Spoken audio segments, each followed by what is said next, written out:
Assalamualaikum warahmatullahi wabarakatuh.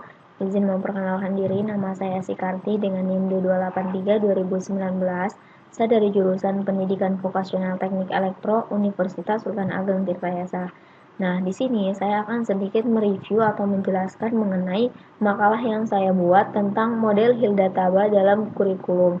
Nah, eh, makalah ini diajukan untuk memenuhi salah satu tugas dari mata kuliah kurikulum dan pembelajaran kejuruan dengan dosen pengampu Pak Dr. Irwanto, MT, MM, MPD.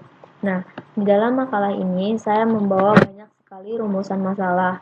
Di antaranya, yang pertama itu ada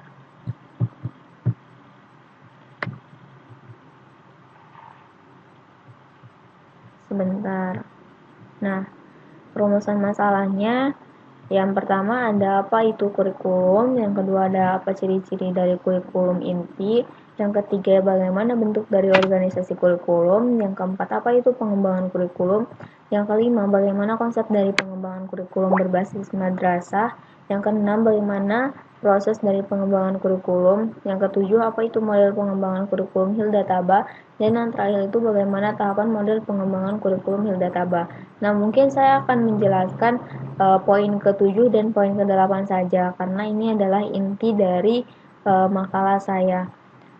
Oke, langsung aja saya akan menjelaskan melalui PPT ya, teman-teman. Nah, model pengembangan kurikulum. Apa sih model pengembangan kurikulum?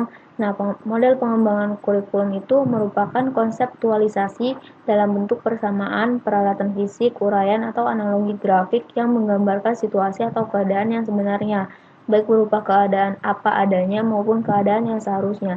Jadi, model pengembangan kurikulum itu kita itu mengkonsep gitu, atau menggambarkan keadaan kita pada saat itu gitu kan. Baik itu keadaan kita yang sedang sibuk ataupun yang lainnya. Itu menurut Silver Age pada tahun 1986. Nah, secara umum sendiri pengembangan kurikulum itu diartikan bahwa istilah yang komprehensif di dalamnya mencakup perencanaan, penerapan, dan penilaian. Nah, jadi pengembangan kurikulum itu di dalamnya itu ada yang namanya perencanaan, di mana nanti kita merencanakan proses pembelajaran itu akan bagaimana. Kemudian penerapannya itu bagaimana. Jadi penerapan itu gimana caranya kita bisa menerapkan kurikulum tersebut di sekolah ataupun di universitas. Dan yang terakhir itu ada penilaian. Dan sistem penilaian dari kurikulum yang kita akan buat atau kita akan lakukan itu seperti apa. Oke, lanjut. Nah, model pengembangan kurikulum sendiri adalah inti dari aktivitas. Nah, di mana pengambilan keputusan tentang apa, mengapa, dan bagaimana komponen-komponen kurikulum akan dibuat. Nah, jadi kurikulum ini bisa disebut sebagai inti dari sebuah pendidikan gitu. Tanpa adanya kurikulum, semua keputusan ataupun apapun itu tidak akan terjawab. Nah, gambaran sistematis mengenai prosedur yang ditempuh dalam melakukan aktivitas pengembangan kurikulum yaitu ada proses perencanaan, pelaksanaan atau uji coba, dan penilaian kurikulum yang tadi sudah disebutkan. Nah, model pengembangan kurikulum sendiri terbagi menjadi 5. Yang pertama ada model Ralph-Tyler, yang kedua model Zeiss, yang ketiga model Beckham, yang keempat ada model Hilda Taba, dan yang kelima ada model Seller dan Miller. Nah, kali ini saya akan sedikit menjelaskan mengenai model dari Hilda Taba. Nah, model pengembangan kurikulum Hilda Taba atau inverted model itu apa sih? Nah, model Taba sendiri merupakan modifikasi dari model Taylor, di mana yang menekankan pada pemutusan perhatian guru. Nah, teori Taba ini mempercayai bahwa guru merupakan faktor utama dalam usaha pengembangan kurikulum. Nah, menurut Taba, guru itu harus aktif penuh dan dalam pengembangan kurikulum. Nah, jadi kalau di implementasikan di Indonesia, model Taba ini merupakan model kurikulum lama di mana guru sebagai pemegang penuh dalam kelas. Nah, di mana kurikulum yang sekarang di Indonesia itu menggunakan kurikulum 2013 di mana itu berlawanan dengan model Taba. Lanjut, pandangan Taba dalam pengembangan kurikulum tradisional. Yang pertama itu penentuan prinsip-prinsip dan kebijakan dasar urutan pengembangan kurikulum yang dedukatif atau tradisional. Yang kedua itu merumuskan desain kurikulum yang bersifat menyeluruh dan didasarkan pada komitmen tertentu. Yang ketiga itu menyusun unit-unit kurikulum sejalan dengan desain yang menyeluruh. Dan yang terakhir itu melaksanakan kurikulum di dalam kelas. Nah, jadi poin 1 sampai ke poin 4 itu merupakan poin dari perencanaan, penilaian, bahkan dari pelaksanaan kurikulum itu sendiri. Nah, lalu apa sih pandangan Taba terhadap kurikulum? Nah, Taba sendiri itu menganjurkan bahwa pendekatan induktif untuk mengembangkan kurikulum dimulai dengan spesifik. Nah, membangun dengan desain umum yang bertentangan dengan pendekatan edukatif lebih ke tradisional, dimulai dari dengan desain umum yang bekerja sampai ke spesifiknya. Nah, kemudian Taba sendiri berpendapat bahwa model edukatif itu kurang cocok sebab tidak merangsang timbulnya inovasi-inovasi. Menurutnya, pengembangan kurikulum yang lebih mendorong inovasi dan kreatif guru adalah model yang bersifat induktif yang merupakan kebalikan dari model tradisional. Selanjutnya, Taba juga yakin bahwa proses deduktif yang paling mendasar ini cenderung mengurangi kemampuan inovasi kreatif karena membatasi kemungkinan untuk bereksperimen tentang ide maupun konsep pengembangan kurikulum yang mungkin timbul. Ia juga berpegang bahwa perubahan dapat dimulai dengan mendesain kembali keseluruhan kerangka kerja. Oke, karakteristik dari model kurikulum Taba sendiri yaitu Taba mengambil apa yang dikenal sebagai akar rumput pendekatan pengembangan kurikulum. Nah, pengembangan kurikulum yang dilakukan guru dan memposisikan guru sebagai inovator dalam pengembangan kurikulum. Dalam pengembangannya itu lebih bersifat induktif dan berbeda dengan model tradisional yang bersifat deduktif, seperti yang tadi disebutkan. Nah, lalu bagaimana sih langkah-langkah pengembangan dari kurikulum yang dibuat oleh Hilda Taba sendiri? Yang pertama itu membuat unit eksperimen bersama dengan guru. Nah, maksudnya itu kita akan bereksperimen antara guru dengan murid itu ada kedekatan tertentu. Yang kedua itu menguji unit eksperimen, di mana eksperimen yang tadi sudah kita buat itu akan diuji. Nah, yang ketiga itu mengadakan revisi dan konsolidasi. Nah, kalau eksperimen yang kita buat ini mengalami kegagalan atau ada kurang cacat sedikit, maka kita akan mengadakan revisi dan juga konsol terhadap eksperimen yang kita buat. Dan yang ketiga itu ada pengembangan keseluruhan kerangka kurikulum atau yang disebut dengan developing framework. Nah, di mana nanti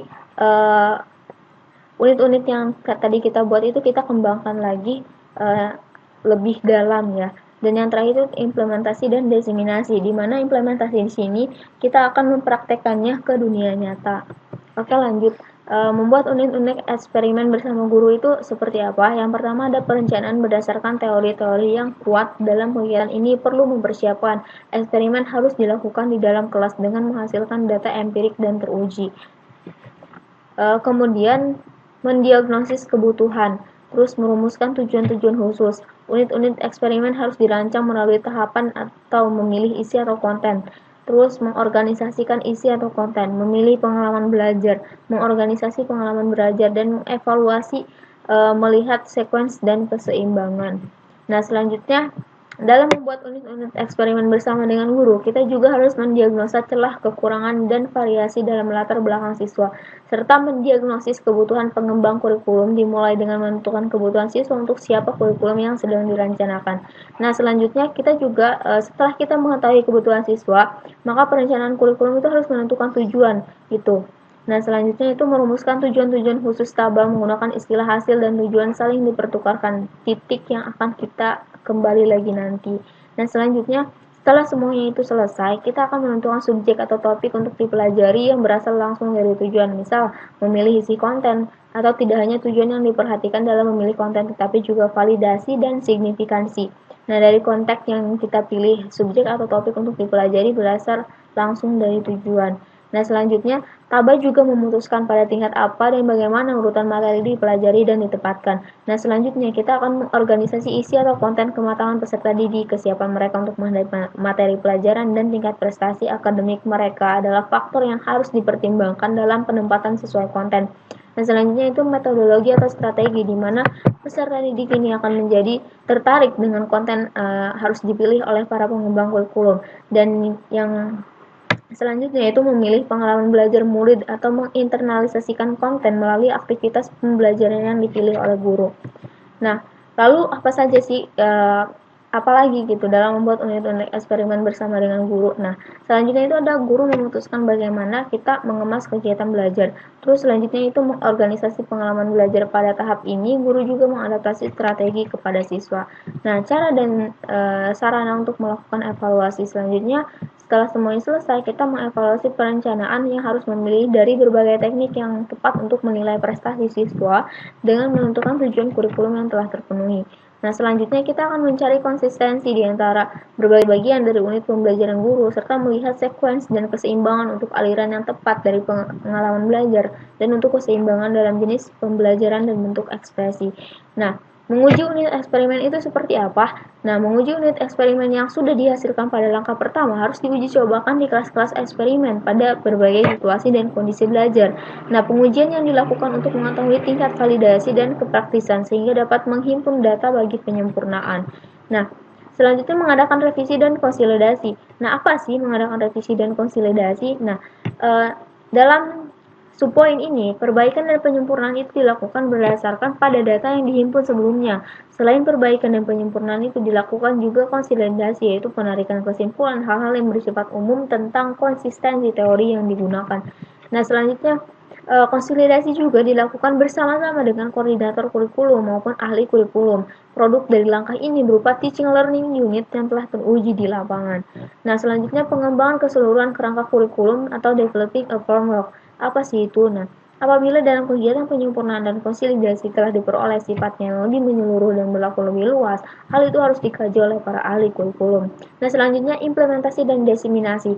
Nah, implementasi dan diseminasi sendiri yaitu penerapan dan penyebarluasan program ke daerah dan sekolah-sekolah, dan langkah ini dilakukan pendataan tentang kesulitan serta permasalahan yang dihadapi guru di lapangan. Oleh karena itu, perlu diperhatikan tentang persiapan di lapangan berkaitan dengan aspek penerapan kurikulum. Nah, kelemahan dari model TABA ini yaitu yang pertama, mungkin tidak menarik ya bagi pengembang kurikulum yang lebih memilih mempertimbangkan aspek-aspek yang lebih global dari kurikulum sebelum melanjutkan ke spesifik. Nah, beberapa pengembang kurikulum ingin melihat model yang mencakup langkah-langkah baik dalam mendiagnosis kebutuhan masyarakat dan budaya, dan untuk menurunkan kebutuhan dan materi pelajaran filsafat dan teori belajar. Nah, kelemahan model TABA sendiri yaitu perencana lain mungkin lebih memilih untuk mengikuti pendekatan deduktif, dimulai dengan umum spesifik filsafat, tujuan dan sasaran, dan pindah ke spesifik tujuan, teknik pengajaran, dan evaluasi. Mungkin teman-teman ada yang ingin bertanya atau tanggapannya, boleh langsung tulis di kolom komentar ya. Nah, terima kasih. Mungkin itu saja sedikit review atau presentasi tentang makalah saya. Kurang lebihnya saya mohon maaf. Wassalamualaikum warahmatullahi wabarakatuh.